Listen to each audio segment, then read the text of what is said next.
దినాన్ని ఏ ఫలం గురించి అంటున్నాము? జీవ ఫలం. ఎబ్రీ రాసిన పత్రిక 13వ అధ్యాయం 15వ వాక్యం. పొద్దున మీకు వాక్యం పెట్టాను నేను. అది కాబట్టి ఆయన ద్వారా మనము దేవునికి ఎల్లప్పుడూ స్తుతియాగము చేయుదము, అనగా ఆయన నామమును ఒప్పుకొనుచు జిహ్వా ఫలము అర్పించుదము.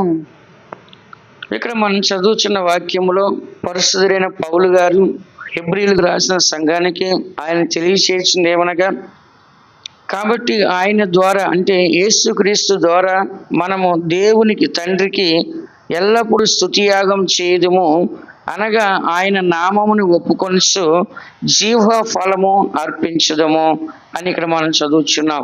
జీవ ఫలము అంటే నాలుక. ఏమంట? జీవ ఫలం అంటే ఏమంటుంది అర్థము? నాలుక అని ఫలం. కాబట్టి మన నాలుక నుంచే మనకు మాటలు వస్తాయి. నాలుక లేకపోతే మాటలు వస్తాయా? ఒకవేళ మాట్లాడితే అర్థమైద్దా? అర్థం కాదు. మాటలు రావాలంటే దేని ద్వారా వస్తాయి? మనకి నాలుక ఉంటేనే మాటలు వస్తాయి. కొంతమంది మాట్లాడకపోతే సరిగ్గా ఏమంటారు? ఏంటారు ఈ నోట్లో నాలుకే లేనట్టుంది. ఏమంటారు? నోట్లో నాలుకే లేనట్టుంది, ఇది మాటలే రావట్లేదు అంటారు. కాబట్టి ప్రతి ఒక్క మనిషికి కూడా నాలుక అనేది ఉన్నప్పుడే మాటలు మంచిగా వస్తాయి. అందుకే నేను చదువుతున్నాం, జీవ ఫలము అనగా అది నాలుక వలన కలిగే శ్రేష్టమైన ఫలం. నాలుక ద్వారా మంచి జరుగుతుంది, నాలుక ద్వారా చెడు జరుగుతుంది, నాలుక ద్వారా మేలు జరుగుతుంది, నాలుక ద్వారా కీడు జరిగిద్ది. ఒక మనిషికి మనం మంచి చేయొచ్చు ఇదే నోటితో, నాలుకతో. ఇదే నోటితో ఒక మనిషికి కీడు కూడా మనము చేయొచ్చు. కాబట్టి ఈ నాలుకతో మనము శ్రేష్టమైన ఫలముగా ఈ నాలుకను మనం చూస్తున్నాం. మనం మాటల ద్వారా, మన నాలుక ద్వారా వచ్చే శ్రేష్టమైన మాటల ద్వారా దేవుని మనం ఏం చేస్తాం? స్తుతిస్తూ ఉన్నాము. ఏం చేస్తామంట? దేవునికి స్తోత్రాలు చెల్లిస్తున్నాం, హల్లెలూయా చెల్లిస్తున్నాం, దేవుని మహింపరుస్తున్నాం. అయితే ఇక్కడ మనం చదువుతున్న వాక్యములో దేవుని నామాన్ని ఒప్పుకొనొచ్చు ఆయనను నిరంతరం కూడా మనం ఏం చేయాలంటే స్తుతించి కృతజ్ఞతాస్తుతులు చెప్పడమే, దేవుని యొక్క గొప్పతనాన్ని ఇతరులకు చెప్పడమే నిజమైన జీవ ఫలము. దేవుని యొక్క గొప్పతనాన్ని సువార్త ద్వారా, సాక్ష్యము ద్వారా, వాక్యము ద్వారా ఇతరులకు ఎప్పుడైతే మనం చెప్తున్నామో అది మంచి కార్యాన్ని చేస్తుంది. కాబట్టి మనము మేలైనది చేయాలి కానీ కీడైంది మన నాలుక నుంచి మనం చేయకూడదు. ఎందుకంటే మన నాలుక ద్వారా మేలు జరిగిద్ది, మన నాలుక ద్వారా కీడు కూడా జరిగిద్ది. అందుకే నేను చదువుతున్న వాక్యంలో మన యొక్క జీవ ఫలము ఎల్లప్పుడూ ఏం చేయాలంటే దేవుణ్ణి స్తుతించాలి. ఎవరు స్తుతించాలంట? మన జీవ ఫలం ఏం చేయాలంట? ఎల్లప్పుడూ ఏం చేయాలంట? మనము దేవుణ్ణి ఏం చేయాలంట? స్తుతించాలి. కాబట్టి ఈ జీవ ఫలము అనేది మనం చూసినట్లయితే మన నాలుక ద్వారా కలిగేది. దేని ద్వారా అంట? మన నాలుక ద్వారా కలిగేదని చెప్పేసి ఇక్కడ మనం చదువుతున్నాం. అందుకని మరొక స్థలంలో ఒక వాక్యాన్ని మనం చదివినట్లయితే గనక ఒక వాక్యాన్ని మనం చదువుకుందాం. సామెతల గ్రంథము 12వ అధ్యాయము 14వ వాక్యాన్ని ఒక్కసారి చదవండి. సామెతల గ్రంథము 12వ అధ్యాయము 14వ వాక్యాన్ని ఒకసారి చదువుకుందాం. ఒకడు తన నోటి ఫలము చేత తృప్తిగా మేలు పొందును, ఎవని క్రియల ఫలము వానికి వచ్చును. ఒకడు తన నోటి ఫలము అంటే ఏంటి? నాలుక ద్వారా. దేని ద్వారా అంట? మన నాలుక ద్వారా, మన నాలుకే ఒక ఫలముగా కనబడుతుంది. నాలుక ద్వారా మాట్లాడే దానికి తిరిగి మనకు ప్రతిఫలం వస్తుంది. ఏదైతే మనం మాట్లాడుతున్నామో అదే తిరిగి మనకి ప్రతిఫలముగా వస్తుంది. అందుకే మనం చదువుతున్నామో, ఒకడు తన నోటి ఫలము చేత తృప్తిగా మేలు పొందును. అంటే ఒక అతని యొక్క మాటల వలన అతని నోటి ద్వారా ఏమవుతుందంటే తృప్తిగా మనం ఏం చేస్తామంట? మేలు పొందగలుగుతున్నాం. కాబట్టి ఆ మేలు ద్వారా మనం ఏం చేస్తాము? తృప్తి పొందుతున్నాం. మనం మంచి పని చేస్తే ఏం చేస్తాం? నేను మంచి పని చేశాను, ఒక మనిషికి నేను సహాయం చేశాను, నేను మేలు చేస్తాను చెప్పేసి దాని ద్వారా మనం ఏం చేస్తాం? తృప్తిగా ఉంటాం. అదే ఒక మనిషిని మనం తిట్టి మనం వస్తే మనం ఏం చేస్తాం? బాధపడుతున్నాం. అయ్యో అనాసం మనం తిట్టేస్తామే, వాళ్ళని తప్పుగా మాట్లాడేస్తామే, చెడ్డగా మాట్లాడేస్తామే, చెడ్డు మాటలు మాట్లాడేస్తామే అని చెప్పేసి మనం ఏం చేస్తాం? తృప్తి పడం, బాధపడుతుంటాం. కాబట్టి నాలుకను బట్టే మన జీవితంలో ప్రతిఫలం వస్తుంది. ఇక్కడ చదువుతున్నాం, ఏమని మనం చదువుతున్నాము, దేవునికి సన్నిధిలో ఎల్లప్పుడూ మనము తృప్తిగా ఉండాలి అంటే కనుక దేవునికి సన్నిధిలో మేలైన దాన్ని మనము చేయాలి. ఎవరిని క్రియల ఫలము వానికి వచ్చును. మన నాలుక ద్వారా ఏదైతే మనం క్రియ చేస్తామో తిరిగి ఆ ఫలం మనకి వస్తుంది. మనం ఒకరికి మేలుగా మాట్లాడితే మనకి మేలే తిరిగి వస్తుంది. ఒకరికి మనం కీడుగా మాట్లాడితే కీడే తిరిగి మనకి వస్తుంది. అంటే మనం ఏది చేస్తామో తిరిగి అదే వస్తుంది. మనం ఏదైతే విత్తుతామో దాన్ని మనం ఏం చేస్తాం, కోస్తాం. అందుకనే మన జీవ ఫలం అంటే నాలుక. చెప్పండి అందరూ. దేవునికి ఒక బలిగా మనం అర్పించాలి ఈ ఫలాన్ని. ఎవరికంట?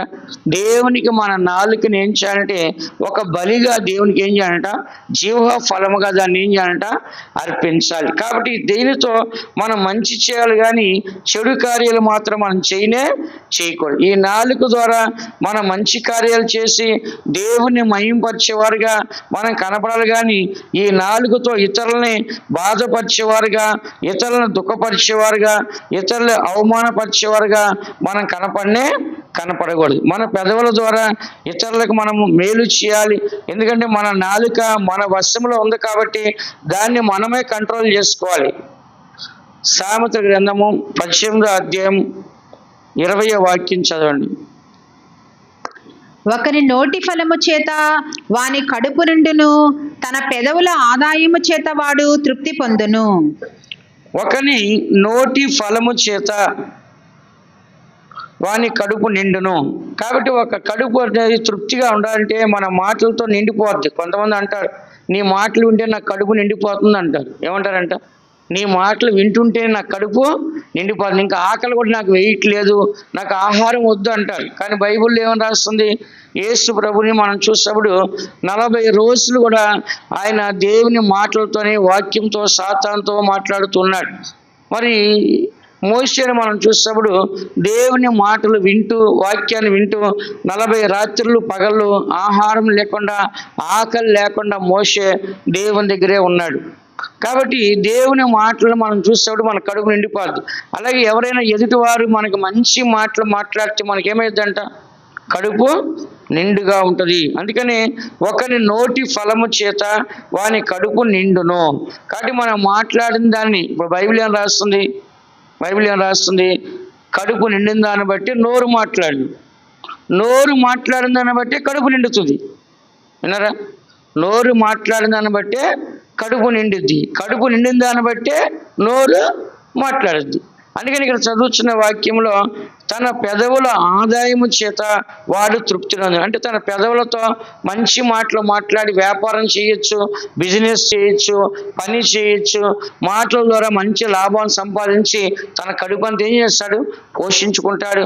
తన భార్య పిల్లలకి కడుపుని పోషించుకుంటాడు.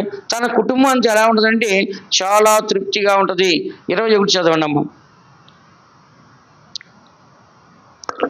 జీవమరణములు నాలుక వశము, దాని యందు ప్రీతిపడివారు దాని ఫలము తిందురు. ఇక్కడ మనం చదువుచున్నాం, జీవ మరణములు నాలుక వశం. జీవము మరణము ఎవరి వశంలో ఉన్నాయంట? చెప్పండి. నాలుక చేతిలో ఉంది. మనిషి చావాలన్నా, మనిషి బ్రతకాలన్నా ఎవరి చేతిలో ఉంది? నాలుక చేతిలో. కొంతమంది చూడండి, మనం నాలుకతో ఒక మనిషిని తిట్టామనుకోండి, వాళ్ళు పోయి ఆత్మహత్య చేసుకుంటాడు. ఏం చేస్తాడు అన్న? నీళ్ళ బావి ఉంటే ఏం చేస్తారు? నీళ్ళ బావిలో దూకేవాళ్ళు. రైల్వే ట్రాక్ ఉంటే ఏం చేస్తారు? రైల్వే ట్రాక్కి వెళ్తారు. ఇంకా గ్రామాల్లో అయితే ఏండ్రం తాగుతారు, ఇంకా గన్నేరు పప్పు తింటారు. ఇప్పుడు కొత్తగా ఆల్ అవుట్ తాగుతున్నారంట. దోమలకి వేసి ఆల్ అవుట్ ఏం చేస్తుందంట, అది తాగేస్తున్నారంట. ఇప్పుడు ఇంకొంతమంది డై అంట, తలకి డై వేస్తారు కదా రంగు, ఆ రంగు తీసుకుని ఏం చేస్తారంట, తాగేస్తారంట. తాగేగానే అదంతా లోపల చుట్టుకుపోయి పేగులు చచ్చిపోతున్నారంట. ఇట్లా ఏం చేస్తారంటే ఒక మాట అంటే భర్త కానీ లేకుండా భార్య కానీ చచ్చిపోవాలని చెప్పేసి ఏం చేస్తారంటే ఆ ఒక్క మాట వాళ్ళని చంపేస్తుంది. ఏ మాట? ఆ నాలుగుతో మాట్లాడిన ఒక మాట ఒక మనిషిని ఏం చేస్తారంట, చంపేస్తుంది. అలాగనే ఇదే నాలుగుతో మన ఒక మనిషికి మంచి మాట చెప్తే ఆ మనిషి ఏం చేస్తాడు, బ్రతుకుతాడు. అందుకని బైబిల్ ఏం చెప్తుంది, జీవము మరణము నాలుక వశములో ఉన్నాయి. అంటే ఎవరి కంట్రోల్ ఉన్నాయంట? నాలుక కంట్రోల్ ఉంది, జీవమైనా మరణమైనా. కాబట్టి మన మాటలను బట్టి ఒక మనిషిని చంపొచ్చు, మన మాటలను బట్టి ఒక మనిషిని బ్రతికించవచ్చు. అలాగే మన మాటలు బట్టి మనం చంపుకోవచ్చు, మన మాటలు బట్టి మనం బ్రతకడానికి అవకాశము ఉంటుంది. అని దేవుని యొక్క వాక్యం ఏం చెప్తుందంటే, జీవ మరణములు నాలుక వశము, దాని యందు ప్రీతి పడివాడు. ఎవరంట? దేవుని యొక్క సన్నిధిలో జీవం మరణం నాలుకలో ఉన్నాయి. కాబట్టి ఆ నాలుక వలన దాని యందు ప్రీతి పడివాడు దాని ఫలము నందును. కాబట్టి ఎవరైతే ఈ యొక్క జీవ మరణాలు నాలుకలో ఉన్నాయని గ్రహిస్తున్నారో అలాంటి వారు మనం మాట్లాడేటప్పుడు జాగ్రత్తగా ఉండాలి. బైబిల్ ఏం రాస్తుంది? వినుటకు వేగిరి పడండి, మాట్లాడడానికి ఏం చేయాలట? నిదానించండి. ఎందుకంటే మాట్లాడేటప్పుడు చాలా జాగ్రత్తగా ఉంటే మనకు మేలు. యాకోబు రాసిన పత్రిక 1వ అధ్యాయము ఎన్నో వాక్యం? 19వ వాక్యం. యాకోబు 1:19. నా ప్రియ సహోదరులారా, మీరు ఈ సంగతి ఎరుగుదురు కనుక ప్రతి మనుష్యుడు వినుటకు వేగిరపడువాడును, మాటలాడుటకు నిదానించువాడును, కోపించుటకు నిదానించువాడునై ఉండవలెను.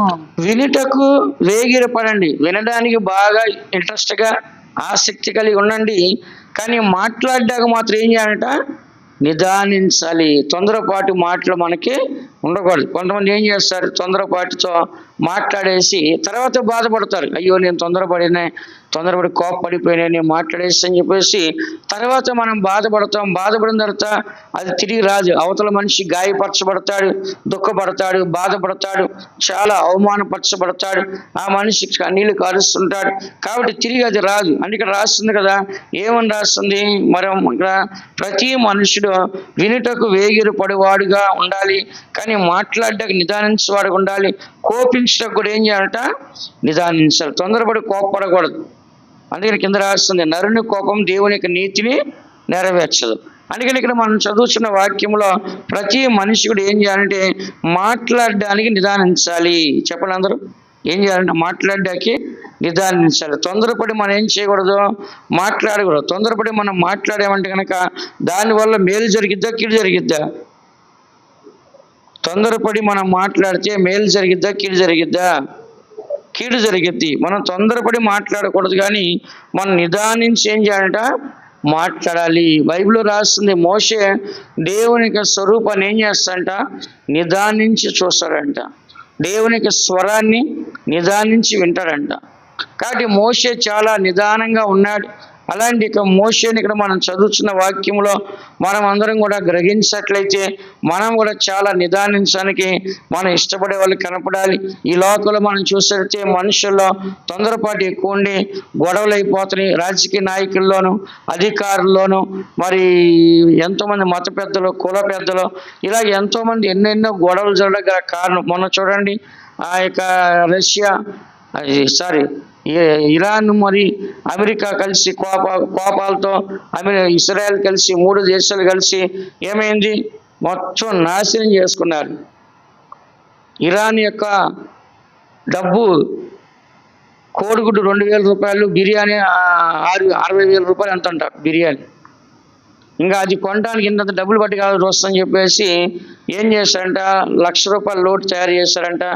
అది కూడా చాలాగా ₹1,00,00,000 నోటు తయారు చేస్తారంట. ఎంత నోటు అంట? మనకి ₹1,000 నోటు కూడా తీసేశారు. వాళ్ళకి ఎంత నోటు అంట? ₹1,00,00,000 అంట. ₹1,00,00,000 నోటు మారిస్తే ఇండియాకి వచ్చి దానికి ఎంత వస్తుందంటే 700 వస్తుందంట. అంటే ఎంత నీచంగా పడిపోయింది వాళ్ళ డబ్బు చూడండి. వాళ్ళ డబ్బు ఎంత నీచ యుద్ధాలు చేసి ఆ బిజినెస్ అన్ని పడిపోయి ఉన్న డబ్బులన్నీ అయిపోయి అన్నీ నాశనం చేసేసుకున్నారు. దేని వలన? మాటల వలన. ఇప్పుడు ఇజ్రాయెల్ని రెచ్చగొట్టాడు అమెరికా వాడు, ఇరాన్ని రెచ్చగొట్టాడు. ఆడు సైలెంట్గా కూర్చున్నాడు. ఈ ఇద్దరు కొట్టుకొని ఏమైంది? ఇజ్రాయెల్ దేశం అంతా నాశనం అయిపోయింది, ఇరాన్ దేశం అంతా నాశనం. వాళ్ళకి కట్టుకోండి కొన్ని లక్షల కోట్లు కావాలి వాళ్ళకి, అంత నాశనం. దేనివలన? నోటి మాట వలన. అంత మాత్రమే కాదు, కమ్యూనియన్ చంపేశారు పోయేలు. కమ్యూని ఏం చేస్తా అంటే ఉగ్రవాదులకి, తీవ్రవాదులకి ఆయన సపోర్ట్ చేసి ఈ యొక్క అణు బాంబులు ఇస్తున్నాడు. ఇజ్రాయెల్ మీద వేయమని చెప్పి. అందుకని ఆ యొక్క కమ్యూనియన్ని వీళ్ళు ఏం చేస్తారు, చంపేశారు. చంపేసిన తర్వాత ఇంకా వాళ్ళకి నాయకుడిని చంపేస్తే కోపం రాదా, వచ్చి వాళ్ళు ఇష్టం వచ్చినట్టుగా బాంబులు వేస్తారు. ఎందుకు ఇది అంత చెప్తున్నా అంటే నోటి మాట వలన ఇవన్నీ కూడా యుద్ధాలు జరుగుతున్నాయి. కాబట్టి దేవుని బిడ్డలైన మన అందరం కూడా ఈ యొక్క సత్యాన్ని మనం చదువుతున్నాం. ప్రతి మనిషి కూడా మేలైన దాన్నే మనం పలకాలి. దేన్ని పలకాలంట చెప్పండి, ఆ మాట చదవండి. ఆ మాట వినే వాళ్ళకి ఎలా ఉండాలంటే మన మాట ఎఫెసీ రాసిన పత్రిక 3వ అధ్యాయంలో వినేవారికి ఎలా ఉండాలంటే మేలు కలిగినట్లుగానే మనం మాట్లాడాలంట. ఎఫెసీ రాసిన పత్రిక 4వ అధ్యాయము, ఎఫెసీ రాసిన పత్రిక 4వ అధ్యాయం 29వ వాక్యం. వినువారికి మేలు కలుగునట్లు అవసరమును బట్టి క్షేమాభివృద్ధికరమైన అనుకూల వచనమే పలుకుడు గాని దుర్భాష ఏదైనను మీ నోట రానియకుడి. ఇక్కడ మనం చదువుతున్న వాక్యంలో వినువారికి మేలు కలుగునట్లు అవసరాన్ని బట్టి క్షేమ అభివృద్ధికరమైన అనుకూల వచనమే పలుకుడు గాని దుర్భాష ఏదైనా మీ నోట రానీకుడి. అంటే ఇక్కడ ఏమని చదువుతున్నా, మనం మాట్లాడుతున్నప్పుడు మన మాటలో ఎదుటి మనిషికి ఎలా ఉండాలంటే మేలు కలగాలంట. ఏం కలగాలి చెప్పండి, మేలు కలగాలి. రెండోది ఏమని రాస్తుంది, క్షేమ అభివృద్ధి కలగాలంట. ఏం కలగాలంట, ఎదుటి వానికి ఏం కలగాలి, క్షేమము అభివృద్ధి కలగాలి. కాబట్టి మన మాటలో వినే వాళ్ళకి ఎలా ఉండాలి చెప్పండి. ఇప్పుడు మీరే మనం మాట్లాడుతున్నప్పుడు వినేవాళ్ళకి ఎలా ఉండాలి, మేలు కలగాలి. అవతల మనిషి ఏమనుకోవాలంటే పలానోళ్ళు నేను కలిశాను, పలానోళ్ళతో మాట్లాడాను, ఇవాళ వాళ్ళ మాటలు నాకు ఎంతో మేలు చేసాయి అని చెప్పేసి అవతల మనిషి ఏం చేయాలి, సంతోషించే విధముగా కనపడాలి. కాబట్టి వినేవారికి మేలు కలిగినట్లు అవసరమును బట్టి క్షేమాభివృద్ధికరమైన అనుకూల వచనమే చూడండి, వ్యతిరేక వచనాలు కాదు, అనుకూల వచనమే పలుకుడు గాని దుర్భాష ఏదైనా మీ నోట రానీయకుడి. కాబట్టి మన మాటలు ఎలా ఉండాలి, వినేవాళ్ళకి చెప్పండి, మేలు కలగాలి. ఏం కలగాలంట, మనం మాట్లాడేమో అంటే కనుక ఎదుటి వారికి మేలు కలగాలి కానీ ఎదుటి వారికి కీడు కలిగే విధముగా మన మాటలు ఉండకూడదని దేవుని యొక్క వాక్యాన్ని మనం చదువుతున్నాం. అందుకని మన మాటలు ఎప్పుడు కూడా ఎదుటి వారికి సంతోషాన్ని కలిగించే మాటలుగా, ఎదుటి వారికి మేలు కలిగించే మాటలుగా, ఎదుటి వారికి క్షేమాభివృద్ధి కలిగించే మాటలు కానీ మన మాటలు ఉండాలి. కానీ ఎదుటి వారిని బాధపరిచే మాటలుగా మన మాటలు ఎన్నడూ కూడా ఉండకూడదు. మన మాటలు ఎలా ఉండాలంట, ఎదుటి వారికి మేలు కలిగే విధముగా, క్షేమ అభివృద్ధి కలిగే విధముగా కనపడాలి. అందుకని మనకి జీవితంలో దేవుని యొక్క సన్నిధిలో మేలు కలిగే మాటలే మన నోటి వచ్చినట్లయితే దానివల్ల లాభం ఉంటుంది. కానీ మేలు కలగని మాటలు వచ్చినట్లయితే దానివల్ల ఎలాంటి లాభం అనేది ఉండదు. కాబట్టి మన మాటల వలన ఒక మంచి జరగాలి. కీర్తన గ్రంథము 10వ అధ్యాయము 7వ వాక్యం మీరు చూడండి. కీర్తన గ్రంథము 10వ అధ్యాయం 7వ వాక్యం చూడండి. వారి నోరు శాపముతోనూ కపటముతోనూ వంచనతోనూ నిండియున్నది, వారి నాలుక క్రింద చేటును పాపమును ఉన్నవి. ఇక్కడ ఏమన్నా మనం చదువుతున్నాం, వారి నోరు శాపముతోనూ కపటముతోనూ వంచనతోనూ నిండి ఉన్నది. ఎలా ఉందంట, శాపముతోనూ కపటముతోనూ వంచనతోను. కాబట్టి కొంతమంది నోరు ఎలా ఉంటుందంటే శాపాలతో ఉంటుంది, ఎవరిని చూసినా శపిస్తుంటారు. మరి కొంతమందిని మనం చూసినట్లయితే వాళ్ళు ఏం చేస్తారంటే ఎదుటి వారిని కపటంగా మాట్లాడతారు, లోపల ఒకటి బయట ఒకటి మాట్లాడతారు, వంచి వాళ్ళని మోసం చేసి మాట్లాడుతూ ఉంటారు. కాబట్టి మనం చాలా జాగ్రత్తగా అనుకుంటాం. కానీ ఏం చేస్తాం, మనం అలాంటి వాళ్ళ చేత ఆటోమేటిక్గా మోసపోయిన తర్వాత తెలుసుకొని అయ్యో మనం మోసపోయాం అంటాం. కానీ ఇంకా అప్పుడు మనం ఏం చేయలేం. కాబట్టి ప్రతి ఒక్క విషయంలో కూడా ఏం చేస్తామంటే మనుషులు మనం నమ్మేసి వాళ్ళ మాటలకు మర్యాద ఇచ్చి వాళ్ళ మాటలు నిజమైన మాటలని మనం అనుకుంటాం. కానీ ఆ మాటలు నిజమైన మాటలు కానీ కాదు. కొంతమంది ఏంటంటే చమత్కారంగా దాన్ని ఏమంటారు, మాట నేర్పరులు ఉంటారు అన్నమాట. మాట నేర్పరులు అంటే వాళ్ళు చమత్కారంగా మాట్లాడతారు. వాళ్ళు మాట్లాడుతున్నప్పుడు ఎంతటి వాళ్ళని వంచగలరు, మోసం చేయగలరు, అంత టాలెంట్ ఉంటుంది అనమాట. అలాంటి వాళ్ళ గురించి ఇక్కడ రాస్తుంది. ఇదే కీర్తన గ్రంథం 12వ అధ్యాయం 4వ వాక్యం చదవము. మా నాలుకల చేత 3-4 చదవండి. యెహోవా ఇచ్చికములాడు పెదవులన్నిటినీ బింకములాడు నాలుకలన్నిటినీ కోసివేయును. మా నాలుకల చేత మేము సాధించెదము, మా పెదవులు మావి, మాకు ప్రభువు ఎవడని వారు అనుకొందురు.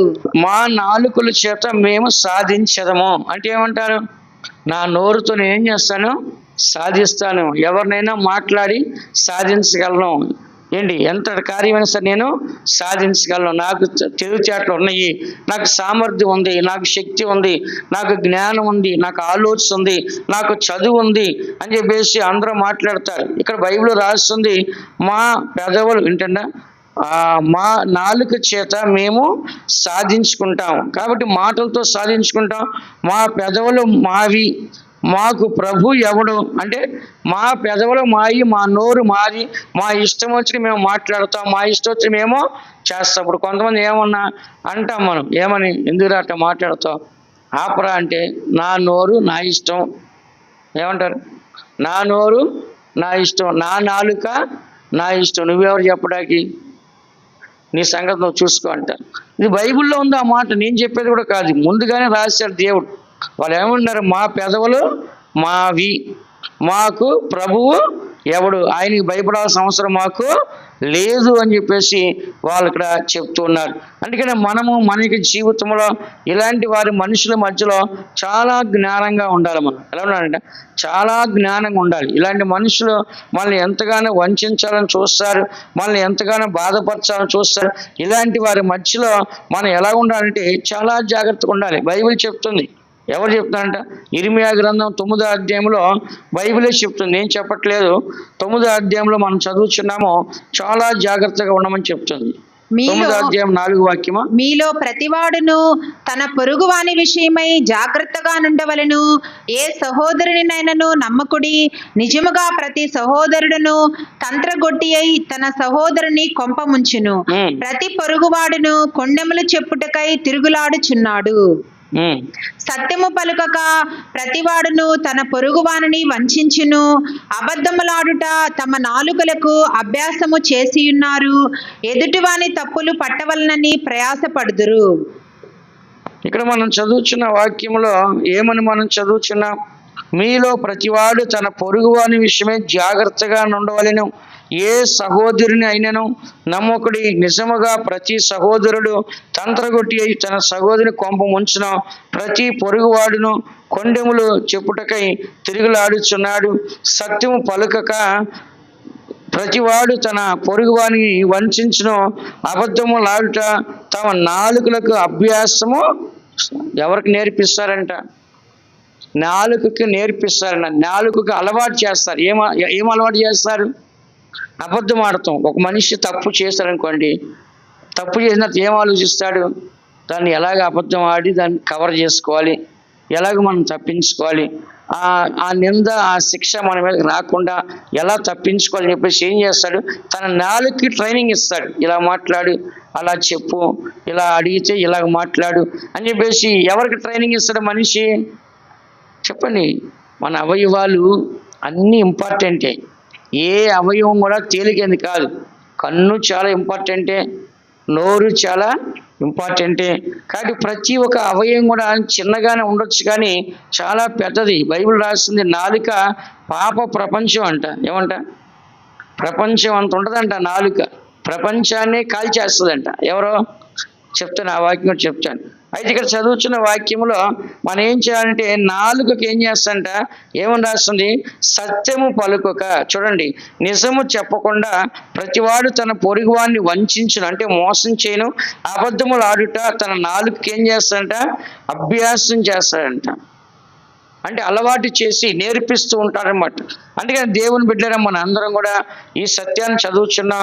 మనము చాలా జాగ్రత్తగా ఉండాలని చెప్పేసి ఈ వాక్యాన్ని చదువుచున్నాం. మీకా గ్రంథము 7వ అధ్యాయం 5వ వాక్యం చూడండి. మీకా గ్రంథం 7వ అధ్యాయం 5వ వాక్యం చూడండి.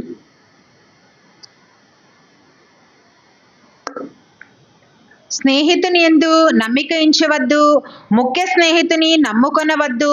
నీ కౌగిటిలో పండుకొని ఉన్న దాని ఎదుట నీ పెదవుల ద్వారమునకు కాపు పెట్టుము. ఇక్కడ చాలా కేర్ఫుల్ గా ఉండాలని చెప్పి దేవుడు చెప్తున్నాడు. నీ స్నేహితుని యందు నమ్మిక ఉంచవద్దు, ముఖ్య స్నేహితుని నమ్ముకొనవద్దు. నీ కౌగిట్లు అంటే నీ కౌగిట్లో ఉన్న నీ భార్య దగ్గర కూడా ఏం చేయాలంట, నీ పెదవులకి కాపు పెట్టుకో. కంట్రోల్ చేసుకోవాలి. కొంతమంది ఏం చేస్తారు, భార్య దగ్గర ఏం చేస్తారు, అన్నీ చెప్పేస్తారు. తర్వాత భార్య ఏం చేద్దా, నీ సంగతి అంతా నాకు తెలిసే, నీ కథ అంతా నాకు తెలిసే, నువ్వు అన్నీ చెప్పావు కదా, ఇంకా నాకేం భయం లేదు అని చెప్పేసి ఏం చేస్తుంది భార్య, భర్తను అసలు లెక్కే చేయదు. అందుకని భార్య దగ్గర భర్త అయినా కంట్రోల్ ఉండాలి, మరి స్నేహితుల దగ్గర కంట్రోల్ ఉండాలి. ప్రతి ఒక్కళ్ళు కూడా లిమిట్గా మాట్లాడాలి. అవసరమైన మాత్రమే మాట్లాడాలి. అవసరమైన మాటలన్నీ, వ్యర్థమైన మాటలన్నీ మనం ఏం చేయకూడదు, మాట్లాడకూడదు. మన మాటకి ఒక విలువ ఉండాలి. ఏముండాలంటే మనం మాట్లాడేమంటే మన మాటకి ఏముండాలి, విలువ ఉండాలి. ఊరికే డబ్బాలుగా మాట్లాడేస్తాం అనుకోండి, మనకు విలువ ఉండదు. వీడంతా వేస్ట్ గాడు, సొల్లుగాడు, వీడు సొల్లు అంతా మాట్లాడుతుంటారని చెప్పేసి మనల్ని చాలా హీనంగా మాట్లాడతారు. ఎక్కడైనా వెళ్తే అబ్బాయి సోది మొహోడు వస్తున్నాడు, ఇక సోది వేస్తాడు అని చెప్పేసి ఎక్కడికి వెళ్ళినా మనల్ని ఎగతాళి చేస్తుంటారు. అలా ఉండకూడదు. మన మాటకి ఏముండాలంట, ఒక మర్యాద అనేది ఉండాలి. అందుకని మన మాటని చాలా జాగ్రత్తగా మనం కాపాడుకోవాలి. చాలామంది ఏం చేస్తారంటే తమ మాటని ఏం చేస్తారంటే కాపాడుకోకుండా తొందరపడేవారిగా కనపడుతున్నారు. ఏం చేస్తారంట, తొందరపడేవారిగా కనపడుతున్నారు. అందుకని మన యొక్క జీవితంలో మన పెదవులను ఎప్పుడు కూడా ఏం చేయాలంటే మనము కంట్రోల్లో పెట్టుకోవాలి.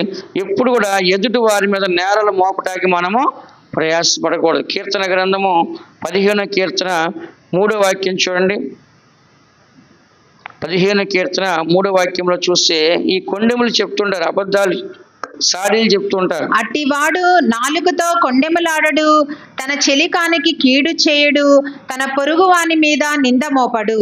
ఇక్కడ ఎవరంటే దేవునికి సన్నిధిలో నివసించేవారు. మొదటి వాక్యంలో యెహోవా నీ గుడారములో అతిథిగా ఉండదగిన వాడెవడు, నీ పరిశుద్ధ పర్వతం మీద నివసింపదగిన వాడెవడు, యథార్థమైన ప్రవర్తన కలిగి నీతిని అనుసరించుచు హృదయపూర్వకంగా నిజం పలుకువాడి. ఎవరైతే దేవునికి సన్నిధిలో ఉంటున్నారో, ఎవరైతే మరి నివసిస్తున్నారో పరిశుద్ధ స్థలములో, ఎవరైతే నీతిని అనుసరించి యథార్థమైన ప్రవర్తన కలిగి ఉంటున్నారో, హృదయపూర్వకంగా నిజాన్ని ఎవరైతే పలుకుతున్నారో అలాంటి వాడు ఎలా ఉంటాడంటే నాలుకతో కొండెములు ఆడడు, తన చెలికానికి కీడు చేయడు, తన పొరుగువాని మీద నింద మోపడు. అందుకని మనం కూడా చెడ్డవారిగా ఉండాలా, మంచివారిగా ఉండాలా చెప్పండి? చెడ్డవారిగా ఉండాలా, మంచివారిగా ఉండాలా? చెడ్డవాడు అయిపోవాలంటే ఏదో పెద్ద పాపం చేయవసలా. ఒక బూతు మాట మాట్లాడితే చెడ్డలు అయిపోయినట్టే. ఒక చెడ్డ మాట మాట్లాడితే మనం చెడ్డలు అయిపోతాం, విన్నారా? కానీ ఒక మంచి మాట మాట్లాడినంత మాత్రం మంచోళ్ళు అవ్వం. మంచోళ్ళు అవ్వాలంటే అన్ని విషయాల్లో మంచిగా ఉండాలి.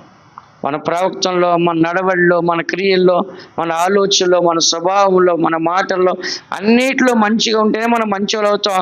చెడ్డవాడు అవ్వాలంటే ఏం పెద్ద పని చేయాల్సిన అవసరం. ఒక్క మాట. మోషే ఎంతో సేవ చేశాడు, కానీ ఏమన్నాడు? ద్రోహుల్లారా అన్నాడు వాళ్ళని. ఏమనంట? ద్రోహుల్లారా అన్నాడు. ఆ ఒక్క మాట పట్టుకొని సాతాను ఏం చేస్తుంది? నువ్వు పరలోకానికి వెళ్ళడానికి వీల్లేని గొడవ చేస్తుంది. దేవుడే ఉన్నాడు, నువ్వు కానాన్లో కాలు పెడతాకు వీల్లేదని చెప్పాడు.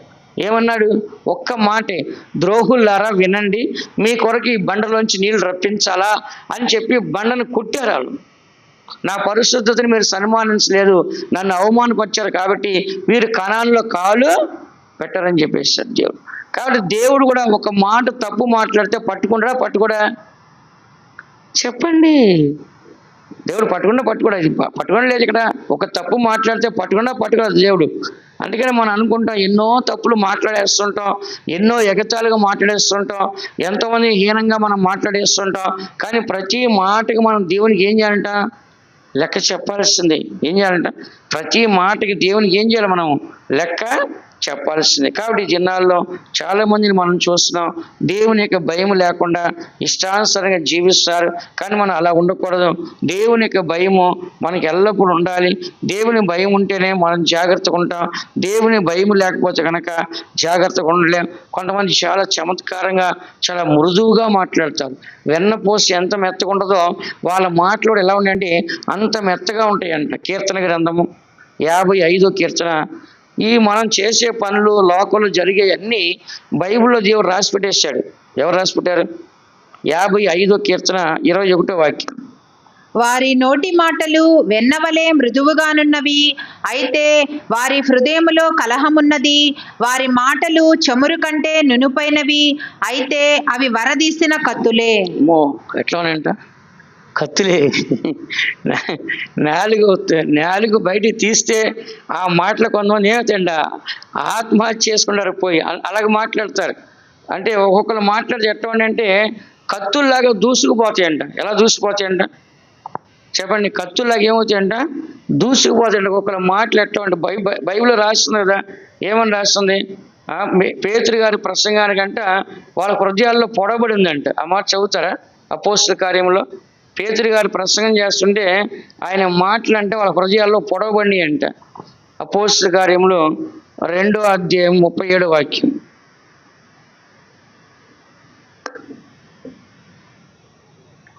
వారు ఈ మాట విని హృదయములో నొచ్చుకొని, సహోదరులారా, మేమేమి చేతుమని పేతురును కడమ అపోస్తలులను అడుగగా, వారు ఈ మాట విని హృదయంలో నొచ్చుకొని అంటే ఒకటే అనుకుంది. దాని కింద ఫుట్ నోట్లు ఏమని రాస్తుంది? హృదయంలో పొడవబడి. ఎవరి మాటలు? పేతురు గారి మాటలు ఎలాగున్నాయంటే కత్తిలాగా వాళ్ళని పొడిచినాయి అంట. ఎవరిని?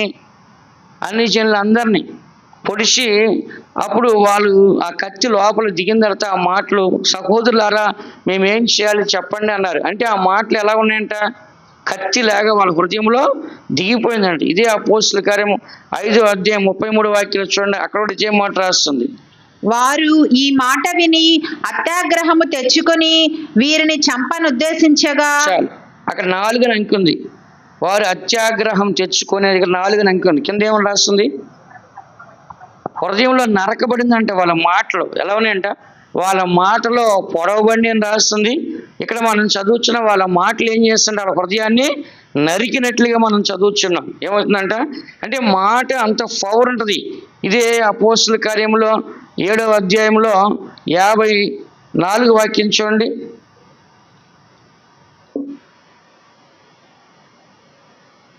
వారి మాటలు విని కోపముతో మండిపడి అతనిని చూచి పండ్లు కొరికిరి. దాని ఇక్కడ 2 అంకె ఉంది. మండిపడి. దాన్ని ఏమని రాస్తుంది ఇక్కడ?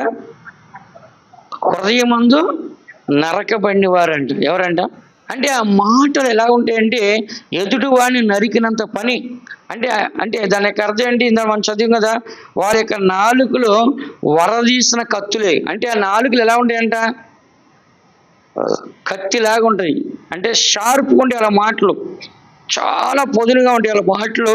అందుకే ఇక్కడ బైబిల్ రాస్తుంది, వారి నోటి మాటలు వెన్నవలే మృదువుగా ఉంటాయి, అయితే వారి హృదయంలో కలహం ఉంది. అంటే హృదయంలో మాత్రం గొడవ పడాలని ఉంది. వారి మాటలో చమురు కంటే అంటే నూనె కంటే నునుపైన, నూనె జారిపోద్ది అంటే నూనె కంటే ఇంకా జారిపోయే మాటలు, అయితే అవి వరదీసిన కత్తులు. అందుకని మన మాటలు కత్తుల్లాగా ఉండాలా చెప్పండి సమీరా? మన మాటలు కత్తుల్లాగా ఉండాలా? మీ భర్తను పొడిచినట్టుగా మాట్లాడాలా? కాబట్టి మన మాటలు ఎలా ఉండాలంటే మంచిగా ఉండాలి, మృదువుగా ఉండాలి. ఎదుటి వాళ్ళు నరికే విధంగా, ఎదుటి వాళ్ళు పొడిచే విధంగా మన మాటలు కత్తులు లాంటి మాటలు. కత్తి అవసరం కొంతమందికి. ఏం చాలు చెప్పండి? నాలుగుతో మాట్లాడితేనే ఆడికి చచ్చిపోవాలనిపించింది ఆ మాటలు వింటే. ఈ బతుకు నాకు వద్దు అని చచ్చిపోతా అంటారు. అలాంటి మాటలు మాట్లాడతారు. నాలుగుకి అంత పొదునుగా ఉంటుంది. ఇది నేను చెప్పే మాటలు బైబిల్లో ముందే రాసేస్తుంది అంతా. అదే ముందే ఆ మాటలు ఎలా ఉన్నాయంటే కత్తుల్లాగా ఉన్నాయన్నమాట. పేతురు గారు మాట్లాడిన మాటలో, స్టెఫన్ గారు మాట్లాడిన మాటలో వాళ్ళు హృదయాల్ని నరికేసినాయి అంట. పోయి ఎక్కడంట అంతరంగంలోకి వెళ్ళి ఎక్కడ నరికినాయి అంటే ఈ మాటలో లోపలికి వెళ్ళి హృదయాన్ని ఏం చేసిందంట, నరికినాయి. అందుకే బైబిల్ ఏం రాస్తుంది, దేవుని యొక్క వాక్యము 2 అంచుల ఖడ్గము, అది హృదయాన్ని ఏం చేస్తుంట, నరికిద్ది అనమాట. చెడుతనాన్ని ఏం చేస్తుంట, నరికి వేస్తుంది. కాబట్టి ఈ కత్తి అనేది మనం చూస్తే వాక్యం అనే కత్తి ఉంది. ఆ కత్తి మనిషిని రక్షించడానికి, పాపం చంపడానికి ఉపయోగించుద్ది. కానీ మనిషి యొక్క మాటలు ఎలా ఉంటాయంటే చాలా వెన్నలాగా మృదువుగా ఉంటాయి. కానీ అవి ఎలా ఉంటాయంటే వరదీసిన కత్తులే. పైకి బాగా మాట్లాడతారు కానీ లోపల కలహం అనేది ఉంటుంది, గొడవ పడాలని మనసు ఉంటుంది. కానీ పైకి మాత్రం ఎలా ఉంటారు, చాలా సున్నితంగా ఎంత బాగా మాట్లాడతారని అంటారు. అందుకని వాళ్ళ గురించి ఏమంటారు, తడిగుడ్డతో గొంతు కోసేస్తారంట. ఏం కోసేస్తారంట అంటే వాళ్ళు ఎంత బాగా మాట్లాడతారు, చాలా చక్కగా మాట్లాడతారు. ఏ శత్రుత్వం లేనట్టుగా, ఏ విరోధం లేనట్టుగా. ఇప్పుడు బైబిల్లో ఒక వ్యక్తిని మనం చూపిస్తాం మీకు. ఎవరైనా ఇస్కరియోతు యూదా. యేసు ప్రభువుని చంపడానికి బేరం చేసుకున్నాడు, డబ్బులు తీసుకున్నాడు. యేసు ప్రభువుని చంపడానికి అప్పగించక వచ్చాడు. కానీ వచ్చినప్పుడు ఎట్లా మాట్లాడుతున్నాడు? బోధకుడా నీకు శుభము అంటున్నాడు. ఏమన్నాడు? బోధకుడా నీకు శుభము. వాళ్ళకేం చెప్తున్నాడు? సైనికుడికి మీరు త్వరగా పట్టుకోండి, అదృశ్యం అయిపోతారని చెప్తున్నాడు. ఆయన వచ్చింది దేనికి? అప్పగించడానికి, చంపడానికి. కానీ మాటలు ఎట్లా ఉన్నాయి? బోధకుడా నీకు శుభమని కౌగిలించుకొని ఏం చేశాడంట? ముద్దు పెట్టుకున్నాడు. మళ్ళీ కౌగిలించి ఏం చేశాడంట? ముద్దు పెట్టుకున్నాడు. బోధకుడా నీకు శుభమని చెప్పాడు. మళ్ళీ శుభమని చెప్తున్నాడు. మళ్ళీ నీకు మంచి జరగాలంటున్నాడు. వచ్చింది దేనికి? చంపడానికి. కానీ చెప్పేది ఏంటి? నీకు శుభం జరగాలి అంటున్నాడు. వెనకాల వాళ్ళకి ఏం చెప్తున్నాడు? త్వరగా పట్టుకోండి, ఆయన అదృశ్యం అయిపోతాడు అంటున్నాడు. చూడండి ఎంత చక్కగా మధురంగా మాట్లాడే మాటలు. అన్నయ్య సఫ్యరాని కూడా పేతురు అడిగాడు, మీరు పొలాన్ని ఇంతకే అమ్మారా అంటే, అవును మేము ఇంతకే అమ్మామండి అన్నాడు. ఆయన అక్కడ చచ్చిపోయాడు. సరే కాసేపటికి వాళ్ళ భార్య వచ్చింది, ఏమ్మా పొలం ఇంతకే అమ్మారంటే, అవునండి ఇంతకే అమ్మామండి అంది ఆమె. ఆమె ఏమైందంట? చనిపోయింది. నిజంగా చూడండి, పరిశుద్ధులు ఆ దినాల్లో అంత పవర్ఫుల్గా ఉన్నారు. వాళ్ళ దగ్గర అబద్ధం ఆడితేనే చచ్చిపోయారు వాళ్ళు. అంటే వాళ్ళ అబద్ధం అనేది ఎంత మోసమో చూడండి. వాళ్ళ ప్రాణాలే పోయినాయి. ఎవరి ప్రాణాలు పోయినాయి? గ్రహాజీనుడు అడిగాడు ఎలీషా. ఏమడిగాడు? ఎక్కడికి పోయావని అడిగాడు. నేను ఎక్కడికి పోలేదని చెప్పాడు. నయమును కలిగిన పుష్టి నీకు నీ ఇంటి వారికి కలుగును గాక అని చెప్పేసి ఆయన. అంతే, ఆయన ఇంటి మొత్తానికి ఏమిటంట? కుష్ఠరోగం వచ్చేసింది. ఎందుకు చెప్తున్నా అంటే, దేవుని బిడ్డలైన మనము అబద్ధికులు అందరూ కూడా అగ్నిగుండానికి వెళ్తాను రాస్తుంది. ఎక్కడంట? అబద్ధికులందరూ ఎక్కడికి వెళ్తారంట? అగ్నిగుండానికి. అందుకని మన మాటలు చాలా జాగ్రత్తగా ఉండాలి. అవసరాన్ని బట్టే మాట్లాడాలి. అదే ప్రతి మనిషికి కూడా మనం చాలా జ్ఞానంగా మాట్లాడాలి. కొలస్సీ రాసిన పత్రిక 4వ అధ్యాయం 6వ వాక్యం రాస్తుంది, ప్రతి వారికి మీరు ఏ విధంగా ప్రత్యుత్తరం ఇవ్వాలి అంటే ఉప్పు వేసినట్లుగా కృపాసహితంగా రుచికరంగా ఉండాలి. ప్రతి మనుషునికి ఎలాగూ ప్రత్యుత్తరం ఇయ్యవలెనో అది మీరు తెలుసుకొనుటకై మీ సంభాషణ ఉప్పు వేసినట్టు ఎల్లప్పుడూ రుచిగలదిగాను కృపా సహితముగాను ఉండనీయుడి. ఇక్కడ మనం చదువుచున్నాము, ప్రతి మనుషునికి ఎలాగూ ప్రత్యుత్తరం ఇవ్వాలో మనము తగిన విధముగా ప్రత్యుత్తరం ఇవ్వాలి. మనం ఉప్పు వేసేట్లుగా రుచికరంగా ఉండాలంట. మన మాటలు ఎలా ఉండాలంట? రుచికరంగా కృపాసహితంగా ఉండాలంట. మీరు ఏముండాల్సింది? ప్రతి మనిషికి ఎలాగో ప్రత్యుత్తరం ఇవ్వాలనో అది మీరు తెలుసుకున్నట్టుగా మీ సంభాషణ అంటే మన మాటలు ఎలా ఉండాలంటే ఉప్పు వేసినట్లుగా ఎల్లప్పుడూ రుచిగలదిగా కృపాసహితముగా ఉండనీయుడి. కాబట్టి మన మాటల్లో ఏముండాలి? కృప ఉండాలి. ఏముండాలంటే మన మాటలు ఏముండాలి చెప్పండి? కృప ఉండాలి. మనం మాట్లాడుతున్నప్పుడు మన మాటలు వినడానికి ఇష్టపడాలి. ఎదుటి వాళ్ళు కూడా అబ్బో చాలా మంచి మాటలు మాట్లాడుతున్నారు, దైవికమైన మాటలు మాట్లాడుతున్నారు, చాలా ప్రేయస్కరమైన మాటలు మాట్లాడుతున్నారు, వింటుంటే చాలా సంతోషంగా ఉంది, అవి చాలా కృప ఉంది ఆ మాటలు అని చెప్పేసి ఎదుటివాడు మనల్ని గ్రహించుకొని మనల్ని అర్థం చేసుకునే విధంగా మనము కనపడాలి. అందుకని మన యొక్క సత్యాన్ని మనం చదువుతున్న ప్రతి మనిషి యొక్క జీవితం కూడా ఈ సత్యం అనేది మనకు ఉండాలి. మన ఎల్లప్పుడూ కూడా మనము అబద్ధము, మోసము, చెడుతనం అనేది మనలో ఉండకూడదు. కాబట్టి ఈ వాక్యాన్ని మనం చదువుతున్న మన మాటలు ఎప్పుడు కృపాసహితంగా ఉండాలి. కానీ అందులో చెడుతనం అనేది ఉండకూడదు. యాకోబు రాసిన పత్రిక 3వ అధ్యాయంలో మనం చక్కగా చదవచ్చు. యాకోబు రాసిన పత్రిక 3వ అధ్యాయం 5 వాక్యాలు మనం చదివితే, అలాగుననే నాలుక కూడా చిన్న అవయవమైనను బహుగా అదిరిపడెను, ఎంత కొంచెము నిప్పు ఎంత విస్తారమైన అడవిని తగలబెట్టును. నాలుక చిన్న అవయవమే, కానీ బహుగా అది అతిశయపడద్ది. ఎంత కొంచెము నిప్పు ఎంత విస్తారమైన అడవిని తగలబెట్టును. అట్లాగే ఒక చిన్న నుప్పు అడవి మొత్తం తగలబెట్టేస్తుంది. అట్లాగే ఈ ఒక చిన్న నాలుక ఏం చేస్తుంది చెప్పండి? అందరికీ గొడవలు పెట్టేస్తాయి, కొట్లాట్లు పెట్టేస్తాయి, కొంపలు ముంచేస్తుంది, కుటుంబాలు కాల్ చేస్తుంది. ఒకసారి అంట భార్య భర్త ఇద్దరు కొట్లాడుకున్నారంట. కొట్లాడుకున్న తర్వాత భర్త భార్య నుంచి కొంచెం దూరంగా వెళ్ళాడంట. పక్కింటి వచ్చాడంట. పక్కింటి వచ్చి చెవి దగ్గరికి వచ్చి ఎవరికి చెప్పొద్దు అన్నాడంట. ఏమనంటే ఎవరికి చెప్పొద్దు అని ఒక మాట ఈమె చెవిలో చెప్పాడు, వెళ్ళిపోయాడంట. భర్త వచ్చి వాడేం చెప్పాడు అడిగాడంట. ఎవరికి చెప్పొద్దు అన్నాడు. ఎవరికి చెప్పొద్దు, నాకు చెప్పాలి కదా, వాడు ఏమన్నాడు చెప్పండి అంట. లేదండి ఎవరికి చెప్పొద్దు అన్నాడంట. అదే ఎవరికి చెప్పొద్దు అన్నాడు కరెక్టే, నాకెందుకు చెప్పకూడదు, నేను భర్తను కదా అంటాడు. అదేనండి ఎవరికి చెప్పొద్దు అన్నాడు. అట్లాగా ఇంకా పెద్ద గొడవ అయిపోయింది. అట్లా ఎట్లా ఉంటుందంటే కొంతమంది ప్రతి ఒక్క చిన్నదాన్ని ఏం చేస్తారు, పక్కింటికి పోయి అలా నుప్పంటించి వచ్చేస్తారు. ఇంకా అంతే, ఇక అది రగులు కొంటూనే ఉంటుంది. ఇక అడిగట్ట కాలిద్దో ఇంకా అలా జీవితాలు కాలుతూనే ఉంటాయి. ఇంక సచ్చే వరకు కూడా కొట్లాడుకుంటూనే ఉంటారు, గొడవ వేసుకుంటూనే ఉంటారు. ఇక మీ ఇంటికి వెళ్ళిపో, మా ఇంటికి వెళ్ళిపోతా అని చెప్పి ఏం చేస్తారు, భార్య భర్త గొడవలు వేసుకొని విడిపోతారు. కాబట్టి ఇక్కడ మనం చదువుతున్న వాక్యంలో నాలుక చాలా చిన్నది, కానీ అది ఏం చేస్తానంటే చాలా అతిశయపడుద్ది. 6వ వాక్యంలో నాలుక అగ్నియే, ఏమంట, నాలుక అగ్నియే. నాలుక మన అవయవంలో ఉంచబడిన పాప ప్రపంచమై సర్వ శరీరము నాకు మాలిన్యం కలగ చేయొచ్చు, ప్రకృతి చక్రమునకు చుచ్చు పెట్టును, అది నరకము చేత చిచ్చు పెట్టబడి. కాబట్టి ఈ నాలుక ఎలా ఉంటుందంటే పాప ప్రపంచం అనమాట. ఈ నాలుగుతో ఒక మనిషిని మనం ఏం చేయొచ్చు అంట, శపించవచ్చు. ఇదే నాలుగుతో ఒక మనిషి ఏం చేయొచ్చు, మనము దీవించవచ్చు. ఆ మాట చదవమ్మ కింద 8వ వాక్యం. ఏ నరుడను నాలుకను సాధు చేయనేరడు, అది మరణకరమైన విషముతో నిండినది, అది నిరర్గళమైన దుష్టత్వమే. 9. దీనితో తండ్రి అయిన ప్రభువును స్తుతింతుము, దీనితోనే దేవుని పోలికగా పుట్టిన మనుషులను శపింతుము. ఒక్క నోట నుండియే ఆశీర్వచనమును శాపవచనమును బయలువెల్లును. ఇక్కడ మనం చదువుతున్న వాక్యంలో 8వ వాక్యంలో ఏ నరుడు నాలుకనే సాగు చేయలేడు అంటే దాన్ని కంట్రోల్ చేయడానికి అతని వల్ల కాదు, అది మరణకరమైన విషముతో నిండిందంట. నాలుక ఎలా ఉంటుంది చెప్పండి, మరణకరమైన విషముతో నిండిందంట. మరణకరమైన విషం అంటే ఒక పాముకుంటుంది విషం, ఎక్కడుంటుంది, ఒక పాముకుంటుంది విషము. అలాగే మన నాలుకలు ఏముంటుందంటే విషం ఉంటుందంట, కత్తులే కాదు. ఆ నాలుక ఎలా ఉంటుందంట, చాలా విషమంతో నింపబడుతుందంట. ఇదే నాలుక ఏం చేస్తుందంట, తండ్రి దేవుణ్ణి స్తుతిస్తుంది.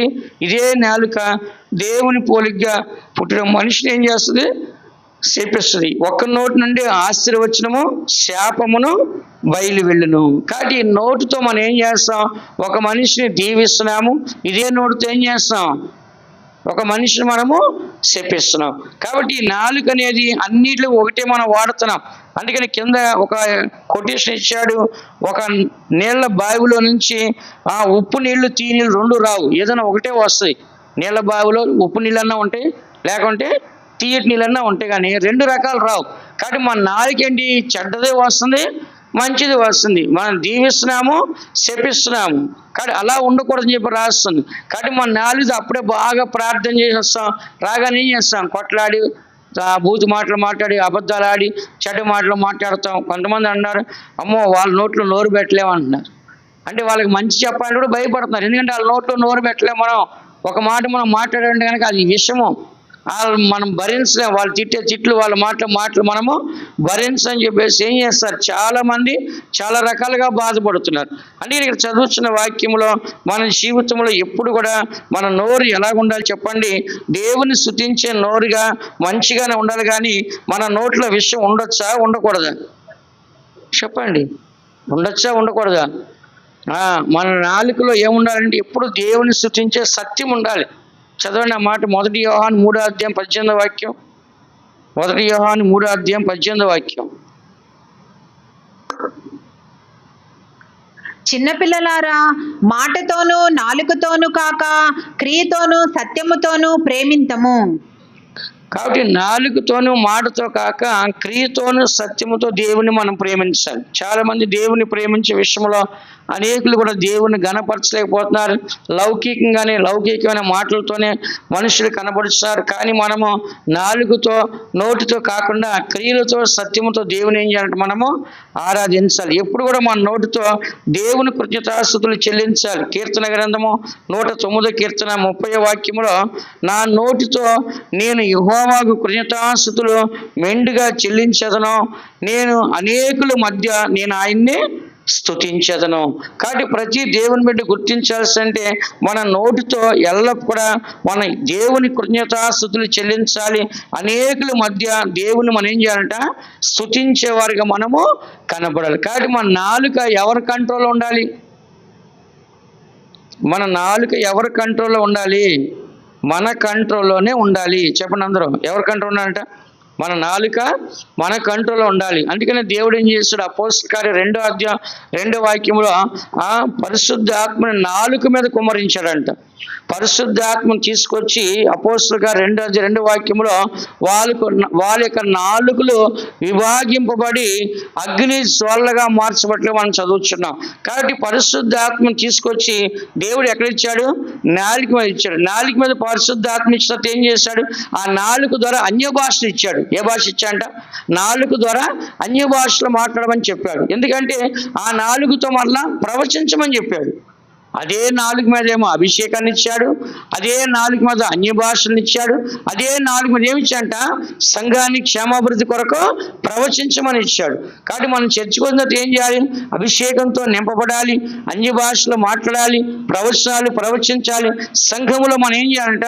క్షేమాభివృద్ధికరమైన మాటలే మనము మాట్లాడాలి. మన మాటలు ఎలా ఉండాలంట? కృపా సహితంగానే మన మాటలు ఉండాలని చెప్పేసి దేవుని యొక్క వాక్యాన్ని మనము చదువుతున్నాం. కాబట్టి మనము మంచి దినాలు చూడాలంటే, మంచి రోజుల్లో మనం కనపడాలంటే నాలుకను మనం కంట్రోల్ చేసుకోవాలి. 1 పేతురు రాసిన పత్రిక 4వ అధ్యాయం 10వ వాక్యం మనం చదువుతున్నాం. మనం మంచి దినాలను చూసి పరలోక రాజ్యంలో దేవునితో ఉండాలంటే మన నాలుకని కంట్రోల్ చేసుకోవాలి. 1 పేతురు 3:10 జీవమును ప్రేమించి మంచి దినములు చూడగోరువాడు చెడ్డదాని పలుకకుండా తన నాలుకను, కపటపు మాటలు చెప్పకుండా తన పెదవులను కాచుకొనవలెను. జీవమును ప్రేమించి అంటే నిత్య జీవం, నిత్య జీవాన్ని ప్రేమించి పరలోక రాజ్యములో ఉండాలని కోరుకునేవాడు మంచి దినములను చూడగోరువాడు. ఏదైనా అంట, మంచి దినములను చూడగోరువాడు చెడ్డదాన్ని పలకక తన నాలుకను, కపటపు మాటలు పలకుండా తన పెదవులను ఏం చేయాలంట? కాచుకోవాలి. మన నాలుకని మన పెదవులను ఏం చేయాలి? మనం కంట్రోల్ చేసుకొని మనం కాపాడుకోవాలి. లేకపోతే కనుక చెడ్డ మాటలు మాట్లాడితే, అబద్ధం మాటలు మాట్లాడితే, బూతు మాటలు మాట్లాడితే, మోసపు మాటలు మాట్లాడితే మనం మంచి దినాలు చూడలేము, నిత్య జీవాన్ని మనము పొందలేము. కాబట్టి నిత్య జీవానికి వెళ్ళాలంటే, మంచి దినాలను చూడగోరాలంటే మనందరూ ఏం చేయాలంట? చెప్పండి. పలకకూడదు. చెడ్డదాన్ని ఏం చేయాలంట? పలకకుండా నాలుకని, కపటపు మాటలు మాట్లాడకుండా పెదవుల్ని ఏం చేయాలంట? మనము కంట్రోల్ చేసుకోవాలి. ఎప్పుడైతే మనం కంట్రోల్ చేసుకున్నామో, మన నోరు కంట్రోల్ చేసుకుంటే మన బాడీ అంతా కంట్రోల్లో ఉంటుంది. నోరు కనుక కంట్రోల్ చేసుకోవచ్చు ఏమైందంట? బాడీ అంతా కంట్రోల్ తప్పించి చేతులు కాళ్ళు ఆడుతుంటాయి, కొడతాకి దువ్వుతారు. ఇక ఏం చేస్తారంట? గుద్దుతా అంటారు, బిగిస్తారు. అన్నీ బిగించి చేతులు పిడికిలు బిగించి రెడీ చేస్తారు. దేనికి? ఇంకా కొడతాకి. అదే నోరు కంట్రోల్ అయిపోతే అక్కడ తాగి లేదు ఏం చేస్తాం? చేతిలో ఫోన్ ఉంటే ఫోన్ పగలు కొట్టడము, టీవీ ఉంటే దానికి గుద్దటం వెళ్ళి అంటే ఆ టైంలో ఒక బూస్ట్ వచ్చేది అనమాట. వాళ్ళకి చాలా బలం వచ్చేస్తామంటే ఇక హీరో అయిపోతాడు. ఇక అవగానే ఏం చేస్తాడు? వెళ్ళి గుద్దేయటము, చేతులు రక్తం రావటము, ఇవన్నీ ఏంటంటే ఆ సమయాన్న తొందరపాటు అనమాట. అందుకని మనం ఏం చేయాలంటే మన నాలుకని, మన పెదాలని మనం ఏం చేయాలంట? కంట్రోల్లో పెట్టుకొని చెప్పేసి దేవుని యొక్క వాక్యము చెప్తోంది. అందుకని మనము మన యొక్క జీవితంలో ఎప్పుడు కూడా ఇతరులకు మనము చోటు ఇచ్చేవారిగా, ఇతరులకు మనము అవమానకరంగా మనం ఉండేవారికి మనం కనపడకూడదు. మన శరీరాన్ని అవ్వచ్చు, మన ఆత్మ అవ్వచ్చు, మన ప్రాణం అవ్వచ్చు, ఏదైనా సరే మనము కంట్రోల్లో పెట్టుకున్నట్లయితే కనుక దానివలన ఎలాంటి నష్టం మనకి రాదు. కాబట్టి మన యొక్క పెదవుల్లో ఎప్పుడు కూడా పొదును అనేది పెంచకూడదు. నాలుకల్లో పొదును పెంచకూడదు, పొదును తగ్గించాలి. ఇప్పుడు కత్తి పొదును పెరిగే కొంది ఏమైందంట? కత్తి పొదును పెరిగింది ఏమైందంట? పొదులు షార్ప్ ఎక్కి కోసేస్తుంది, బాగా ఎక్కువ కట్టేది. మొండే కొంది ఏమైందంట? కొయ్యటము తగ్గిద్ది. అందుకనే కీర్తన గ్రంథము 64వ కీర్తన 3వ వాక్యం చూడండి. ఒకడు కత్తికి పదును పెట్టునట్లు వారు తమ నాలుకలకు పదును పెట్టుదురు. మన నాలుకకి పొదును పెట్టాలా వద్దా? చెప్పండి. కత్తికి పొదునుండి ఏమైంది? తెగిద్ది, బాగా తెగిద్ది. కానీ కత్తికి పొదును ఉండొచ్చు, కానీ దేనికి పొదును ఉండకూడదు? మన నాలుగు పొదునుండి మన నాలుగు ఊరికే ఉంటుందా? పాప ప్రపంచాన్ని తగలబెట్టేస్తుంది. విన్నారా? ఆ నాలుగు చాలా డేంజరు. అది ఒక మనిషిని నాశనం చేయాలన్నా, ఒక కుటుంబాన్ని నాశనం చేయాలన్నా, ఒక జీవితాన్ని నాశనం చేయాలన్నా, ఒక పనిని నాశనం చేయాలన్నా, ఏది చేయాలన్నా ఈ నాలుగుకే సాధ్యం. ఒక అబద్ధం ఆడేమంటే అక్కడ మొత్తం సిచ్యువేషన్ మారిపోద్ది. ఒక నిజం చెప్పేవాడి అక్కడ సిచ్యువేషన్ మారిపోద్ది. కాబట్టి ఇక్కడ చదువుతున్న ఒకడు కత్తికి పొదును పెట్టినట్టు వారు తమ నాలుకలకి ఏం చేస్తారంట? పొదున పెడతారండి. అందుకని మన నాలుగు పొదును ఉండాలా వద్దా? చెప్పండి, పొదును ఉండాలా వద్దా? పొదును ఉండకూడదు. ఎందుకంటే ఆ పొదును ఉందంటే కనుక మన జీవితానికి చాలా నష్టం కలిగిద్ది. కాబట్టి దేవుడు అలాంటి పొదును మనకు వద్దని చెప్తున్నాడు. కాబట్టి దినాల్లో కొంతమంది చాలామంది ఏం చేస్తారంటే నాలుగు అంటే మాటలు బాగా నేర్పరతనం నేర్చుకొని బాగా ఇతరుల దుఃఖపరచడం, ఇతరుల బాధపరచడం, ఇతరుల అవమానపరచడం, మాటల వలన గాయపరచడం, ఇవన్నీ చేస్తారు. ఇవన్నీ మనం చేయకూడదు. మన మాటలు ఎప్పుడు కూడా వ్యర్థమైన మాటలుగా ఉంటే కనుక దేవుడే వాళ్ళని కొడతాడు. కింద 7వ వాక్యం చదవండి. దేవుడు బాణముతో వారిని కొట్టును, వారు ఆకస్మికముగా గాయపరచబడెదరు. చూసారా? దేవుడే వాళ్ళని బాణంతో కొడతాడు, వారు అకస్మాత్తుగా ఏం చేస్తారంట? గాయపరచబడతారు. అందుకని మనం ఏం చేయాలంటే ఎప్పుడు కూడా మన నాలుకని మన స్వాధీనంలో ఉంచుకోవాలి. మన నాలుగు కంట్రోల్ లేదంటే మనం కంట్రోల్ తప్పినట్టే. కాబట్టి మన మాటలు బట్టి మనకి ఒక ఆశీర్వాదమైన, ఒక శాపమైన మనకు వస్తుంది. ఒక మనిషిని నష్టపరుచుకుంటాం, ఒక మనిషిని సంపాదించుకుంటాం మన మాటల వల్లని. మన మాట వల్ల ఒక మనిషిని పోగొట్టుకొని దూరం చేసుకుంటాం, మన మాటల వల్ల ఒక మనిషి సంపాదించి దగ్గరకే తీసుకుంటాం. కాబట్టి అన్నీ కూడా దేంట్లో ఉంది? ఇప్పుడు చెప్పండి మీరు. నాలుకలోనే ఉంది. కంట్రోల్ అంతా ఎక్కడ ఉందంట? నాలుకలు. ఇప్పుడు ఈ మైక్ సౌండ్ రాతే ఏం పనికిరాదు. ఇంకా అట్లా మన నోరు నాలుగు పని చేస్తేనే అన్నీ బాగుంటాయి, లేకపోతే బాగోదు. కాబట్టి పని చేయాలి, కానీ ఏం చేయకూడదు? ఎదుటి వారికి మనము కిరిచేయడు. దేవుడు ఏమంటున్నాడంటే నువ్వు మాట్లాడిన దాన్ని బట్టి నీకు తీర్పు తీరుస్తా అన్నాడు. ఆ మాట చదువుతారు మత్తయి సువార్త. చివరిగా ఒక వాక్యం చదువు ముగించేస్తాను. మత్తయి సువార్త 12వ అధ్యాయము 36, 37 వాక్యాలు. నేను మీతో చెప్పున్నదేమనగా, మనుషులు పలుకు వ్యర్థమైన ప్రతి మాటను గూర్చియు విమర్శ దినమున లెక్క చెప్పవలసి ఉండును. నీ మాటలను బట్టి నీతిమంతుడివని తీర్పు నొందుదువు, నీ మాటలను బట్టియే అపరాధివని తీర్పు నొందుదువు. దేవుడు ఏమంటున్నాడు? మనుషులు పలుకు వ్యర్థమైన ప్రతి మాటను గూర్చి విమర్శ దినమున లెక్క అప్పచెప్పాల్సిందే. దేవుడు ఒక తీర్పు చేసే దినం ఉంది.